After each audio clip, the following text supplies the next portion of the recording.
ਜੀ, ਜੀ।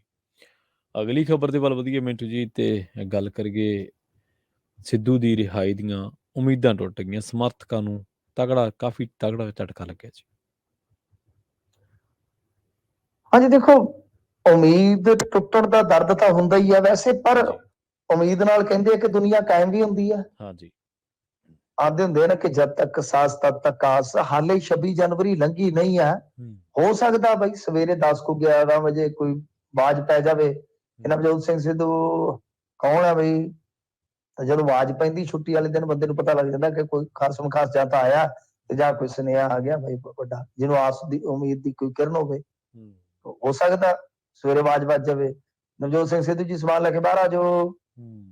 ਇਹ ਵੀ ਹੋ ਸਕਦਾ ਹੈ ਨਾ। ਜੀ। ਇਹਦੇ ਚ ਤਾਂ ਕੋਈ ਵੱਡੀ ਗੱਲ ਨਹੀਂ ਹਾਲ ਦੀ ਘੜੀ, ਕਿਉਂਕਿ ਦੇਖੋ ਆਮ ਤੌਰ ਤੇ ਕੀ ਹੁੰਦਾ ਹੈ, ਆਮ ਤੌਰ ਤੇ ਇਹ ਹੁੰਦਾ ਹੈ ਕਿ ਜਿਹੜੀਆਂ ਇਸ ਤਰ੍ਹਾਂ ਦੀਆਂ ਰਿਹਾਈਆਂ ਕਰਨੀਆਂ ਹੁੰਦੀਆਂ ਨੇ, ਉਹ 1 ਜਾਂ 2 ਰੋਜ਼ ਪਹਿਲਾਂ ਹੀ ਐਲਾਨ ਦਿੱਤੀਆਂ ਜਾਂਦੀਆਂ। ਜਿਵੇਂ ਹਰਿਆਣਾ ਨੇ ਕੱਲ ਹੀ ਐਲਾਨ ਦਿੱਤਾ ਸੀਗਾ ਜੀ। ਕਿ ਅਸੀਂ ਮਾਫੀ ਦੇ ਰਹੇ ਹਾਂ 3 ਮਹੀਨੇ ਤੋਂ ਲੈ ਕੇ 1 ਮਹੀਨੇ ਤੱਕ। ਹੂੰ, ਤੇ ਦੂਜੇ ਪਾਸੇ ਪੰਜਾਬ ਨੇ ਅੱਜ 25 ਨੂੰ ਵੀ ਕੁਝ ਨਹੀਂ ਕੀਤਾ।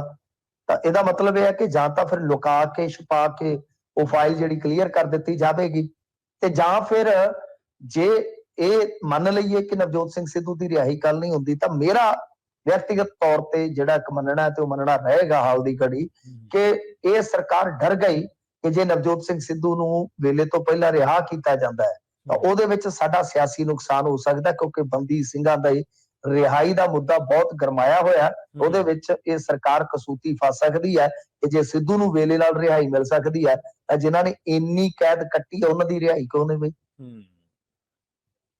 ਜੀ। ਅਗਲੀ ਖਬਰ ਦੇ ਵੱਲ ਵਧੀਏ ਮਿੱਠੂ ਜੀ, ਤੇ ਗੱਲ ਕਰੀਏ ਸਿਮਰਜੀਤ ਸਿੰਘ ਬੈਂਸ ਦੀ। ਸਾਬਕਾ ਵਿਧਾਇਕ ਨੂੰ ਬੈਂਸ ਨੂੰ ਵੀ ਹੁਣ ਹਾਈ ਕੋਰਟ ਤੋਂ ਜ਼ਮਾਨਤ ਮਿਲ ਗਈ ਹੈ ਜੀ।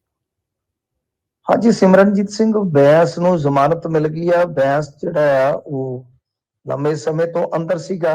ਜੇ ਆਪਾਂ ਦੇਖੀਏ ਤਾਂ ਖਾਸਾ ਟਾਈਮ ਹੋ ਗਿਆ, 7ਵੇਂ ਮਹੀਨੇ ਦਾ ਸ਼ਾਇਦ ਅੰਦਰ ਆ, ਤੇ ਤਕਰੀਬਨ 6 ਮਹੀਨੇ ਦੀ ਕਸਟਡੀ ਬਣ ਗਈ।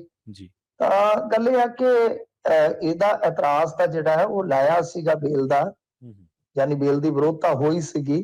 ਪੁਲਿਸ ਨੇ ਜਾ ਕੇ ਕੁਝ, ਜਿੰਨਾ ਕੋ ਮੈਨੂੰ ਪਤਾ ਹੈ ਕਿ ਬਈ ਕੇਸਾਂ ਦਾ ਹਵਾਲਾ ਦਿੱਤਾ ਸੀਗਾ ਕਿ ਬੈਂਸ ਤੇ ਬਹੁਤ ਸਾਰੇ ਕੇਸ ਚੱਲਦੇ ਨੇ, ਤਕਰੀਬਨ 2 ਦਰਜਨ ਦੇ ਕਰੀਬ।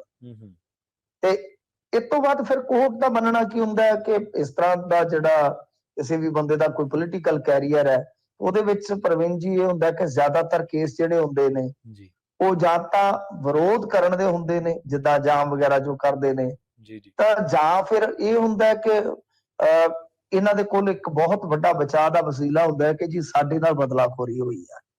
ਇਸ ਕਰਕੇ ਇਹ ਦਲੀਲ ਫਿਰ ਉਹਦਾ ਕਾਊਂਟਰ ਹੈ ਵਿਰੋਧਤਾ ਦਾ ਕਿ ਜੀ ਦੇਖੋ ਜੀ ਸਾਡੇ ਨਾਲ ਪੋਲੀਟੀਕਲੀ ਵੈਂਡੇਟਾ ਜਿਹੜਾ ਉਹ ਹੋਇਆ ਜਾਂ ਕੀਤਾ ਗਿਆ, ਜਾਂ ਇਹ ਕਹਿ ਜਾਂਦਾ ਹੈ ਕਿ ਇਹ ਪ੍ਰਦਰਸ਼ਨ ਵਗੈਰਾ ਦੇ ਕੇਸ ਨੇ। ਵੈਸੇ ਹੈ ਵੀ ਜ਼ਿਆਦਾਤਰ ਸਿਮਰਨਜੀਤ ਸਿੰਘ ਬੈਂਸ ਤੇ ਉਹਨਾਂ ਦੇ ਕੇਸ ਨੇ। ਤਾਂ ਖੈਰ ਜਾਨ ਛੁੱਟ ਗਈ ਆ। ਹੁਣ ਦੇਖੋ ਚਲੋ ਇਹ ਤਾਂ ਫਾਇਦਾ ਹੋ ਗਿਆ, ਜ਼ਮਾਨਤ ਮਿਲ ਗਈ ਆ, ਪਰ ਸਿਆਸਤ ਦੇ ਵਿੱਚ ਬਹੁਤ ਜ਼ਿਆਦਾ ਨੁਕਸਾਨ ਬੈਂਸ ਬ੍ਰਦਰਸ ਨੂੰ ਹੋ ਚੁੱਕਾ ਹੈ ਪ੍ਰਵੀਨ ਜੀ। ਉਹਦੀ ਕੋਈ ਭਰਪਾਈ ਨਹੀਂ। ਉਹ ਇਹਨਾਂ ਦੇ ਜਿਹੜੇ ਖਾਸਮ ਖਾਸ ਸੀ ਲੰਗੋਟੀਏ ਯਾਰ, ਉਹ ਵੀ ਤਕਰੀਬਨ ਟੁੱਟ ਗਏ। ਹੁਣ ਬਦਨਾਮੀ ਬਹੁਤ ਸਿਰੇ ਦੀ ਹੋ ਗਈ। ਯਾਨੀ ਜਿਹੜੇ ਬੈਂਸਾਂ ਤੋਂ ਲੁਧਿਆਣਾ ਡਰਦਾ ਸੀਗਾ, ਅੱਜ ਉਹਨਾਂ ਬੈਂਸਾਂ ਦੀ ਮਜ਼ਾਕ ਉੱਡਦੇ ਨੇ। ਤਾਂ ਸਮਾਂ ਸਮਰੱਥ ਹੈ ਜ਼ਰੂਰ, ਸਮਾਂ ਸਮਰੱਥ ਆ। ਇਸ ਕਰਕੇ ਸਿਆਸੀ ਤੌਰ ਤੇ ਬਹੁਤ ਜ਼ਿਆਦਾ ਨੁਕਸਾਨ ਬੈਂਸ ਬ੍ਰਦਰਸ ਨੇ ਚੁੱਕਿਆ। ਹਾਲੇ ਹੋਰ ਵੀ ਚੁੱਕਣਾ ਪੈ ਸਕਦਾ, ਪਰ ਇਹ ਹੁੰਦਾ ਹੈ ਕਿ ਜੇਲ੍ਹ ਚੋਂ ਬਾਹਰ ਨਿਕਲਣ ਦੀ ਆਪਣੀ ਇੱਕ ਖੁਸ਼ੀ ਹੁੰਦੀ ਹੈ। ਤਾਂ ਇਹ ਦਫੇ ਨੁਕਸਾਨ ਉਸ ਖੁਸ਼ੀ ਦੇ ਬਰੋਬਰ ਤੇ ਨਹੀਂ ਤੋਲੇ ਜਾ ਸਕਦੇ, ਪਰ ਫਿਰ ਵੀ ਕਿਉਂਕਿ ਸਿਆਸਤਦਾਨ ਬੰਦੇ ਲਈ ਸਿਆਸੀ ਕੈਰੀਅਰ ਵੀ ਬਹੁਤ ਮਹੱਤਵਪੂਰਨ ਹੁੰਦਾ ਹੈ, ਉਹਦੇ ਚ ਤਾਂ ਕਾਫੀ ਜ਼ਿਆਦਾ ਨੁਕਸਾਨ ਇਹਨਾਂ ਨੂੰ ਹੋ ਗਿਆ ਇਸ ਵਕਤ ਵਿੱਚ। ਜੀ ਬਿਲਕੁਲ। ਮੈਨੂੰ ਚੰਗੀ ਤਰ੍ਹਾਂ ਯਾਦ ਆ ਮਿੰਟੂ ਜੀ, ਜਦੋਂ ਇੱਕ ਦੌਰ ਆਇਆ ਸੀ ਜਦੋਂ ਬੈਂਸ ਸਾਹਿਬ ਦੀ ਤੂਤੀ ਬੋਲਦੀ ਹੁੰਦੀ ਸੀ, ਦੋਨਾਂ ਬੈਂਸ ਭਰਾਵਾਂ ਦੀ, ਖਾਸ ਕਰਕੇ 2013, 14, 15 ਦਾ ਦੌਰ ਸੀਗਾ। ਤੇ ਉਦੋਂ ਖੈਰ ਜ਼ਮਾਨਤ ਤਾਂ ਹਰ ਇੱਕ ਦਾ ਹੱਕ ਹੈ, ਜਿਹਨੂੰ ਵੀ ਕਿਤੇ ਕੋਈ ਦੋਸ਼ ਲੱਗਦਾ ਜਾਂ ਜਿਹਦੀ ਗ੍ਰਿਫਤਾਰੀ ਹੈ। ਪਰ ਤੁਹਾਨੂੰ ਯਾਦ ਹੋਣਾ ਪਾਣੀਆਂ ਦੇ ਮਸਲੇ ਨੂੰ ਰਾਜਸਥਾਨ ਤੋਂ ਪੈਸੇ ਲੈਣ ਵਾਲੀ ਗੱਲ ਵਿਧਾਨ ਸਭਾ ਦੇ ਵਿੱਚ ਕੀਤੀ ਸੀ, ਕੱਪੜੇ ਪਾੜ ਦਿੱਤੇ ਸੀ ਬੈਂਸ ਨੇ, ਸਿਮਰਜੀਤ ਬੈਂਸ ਤੇ।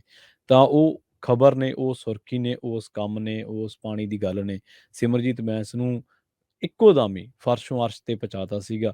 ਤੇ ਪਰ ਹੁਣ ਜਿਹੜੀਆਂ ਜਿਵੇਂ ਤੁਸੀਂ ਦੱਸਿਆ ਦੋਸ਼ ਲੱਗੇ, ਉਸ ਤੋਂ ਬਾਅਦ ਪੋਲੀਟੀਕਲ ਤੌਰ ਤੇ ਜੋ ਪਾਰਟੀ ਮੇਰੇ ਖਿਆਲ ਲੋਕ ਇਨਸਾਫ ਪਾਰਟੀ ਬੈਂਸ ਸਾਹਿਬ ਨੇ ਖੜੀ ਕਰ ਲਈ ਸੀ ਇੱਕ ਵਾਰੀ ਜੀ ਤਾਂ। ਦੇਖੋ ਇਹ ਪੰਜਾਬ ਦੀ ਪੋਲਿਟਿਕਸ ਆ, ਇਹਦੇ ਵਿੱਚ ਤੁਸੀਂ ਠੀਕ ਆ ਜੋ ਮਰਜ਼ੀ ਕਰੀ ਜਾਓ, ਪਰ ਪੰਜਾਬੀ ਬਹੁਤੀ ਅਯਾਸ਼ੀ ਦੀ ਇਜਾਜ਼ਤ ਨਹੀਂ ਨਹੀਂ ਦਿੰਦੇ, ਦਿੰਦੇ, ਨਹੀਂ ਨਾ ਹੀ ਬਿਲਕੁਲ ਬਦਮਾਸ਼ੀ ਦੀ ਇਜਾਜ਼ਤ ਦਿੰਦੇ। ਇੱਥੇ ਦੋਵੇਂ ਕੁਝ ਸੀ, ਦੋਵੇਂ ਕੁਛ ਅਯਾਸ਼ੀ ਦੀ ਵੀ ਦੋਸ਼ ਲੱਗ ਗਏ ਤੇ ਬਦਮਾਸ਼ੀ ਦੇ ਵੀ ਬਦਮਾਸ਼ੀ ਦੋਸ਼ ਲੱਗ ਗਏ। ਜੀ ਤਾਂ ਬਿਲਕੁਲ ਪੰਜਾਬੀ ਨਾ ਤਾਂ ਬਦਮਾਸ਼ੀ ਬਰਦਾਸ਼ਤ ਕਰਦੇ ਨਾ ਅਯਾਸ਼ੀ ਵਾਲਾ, ਦੇਖ ਲਓ ਨਾ, ਉਹਨਾਂ ਘਰ ਦਾ ਨਾ ਘਾਟ ਦਾ। ਜੀ ਸਹੀ ਕਿਹਾ ਤੁਸੀਂ। ਤਾਂ ਇਹ ਪੰਜਾਬੀਆਂ ਦਾ ਖਾਸਾ ਹੈ। ਬਾਕੀ ਦੇਖੋ ਵਿਧਾਨ ਸਭਾ ਚ ਮੁੱਦੇ ਚੁੱਕਣ ਵਾਸਤੇ ਹੀ ਲੋਕ ਘੱਲਦੇ ਨੇ ਇਹਨਾਂ ਨੂੰ, ਬਿਲਕੁਲ ਸਹੀ। ਹੋਰ ਉੱਥੇ ਇਹਨਾਂ ਨੇ ਵੇਟ ਲਿਫਟਿੰਗ ਥੋੜਾ ਕਰਨੀ, ਵੇਟ ਥੋੜੀ ਚੁੱਕਣਾ ਹੈ, ਉਹਦੇ ਹੀ ਚੁੱਕਣੇ ਆ। ਪਰ ਇਹ ਨਹੀਂ ਹੈ ਕਿ ਜੇ ਤੁਸੀਂ ਲੋਕਾਂ ਦੀ ਗੱਲ ਕਰਦੇ ਹੋ ਠੀਕ ਆ, ਵਧੀਆ ਗੱਲ ਹੈ, ਲੋਕ ਤੁਹਾਡੇ ਸ਼ੁਕਰਗੁਜ਼ਾਰ ਹੋਣਗੇ, ਪਰ ਇਹ ਨਹੀਂ ਹੈ ਕਿ ਫਿਰ ਲੋਕਾਂ ਦੀ ਗੱਲ ਕਰਕੇ ਤੇ ਲੋਕਾਂ ਦੇ ਨਾਲ ਹੀ ਆਹ ਕੁਝ ਕਰੋ ਲੋਕਾਂ ਦੀਆਂ ਧੀਆਂ ਭੈਣਾਂ, ਬਿਲਕੁਲ ਇਹ ਨਹੀਂ ਬਰਦਾਸ਼ਤ ਹੁੰਦਾ। ਜੀ ਜੀ।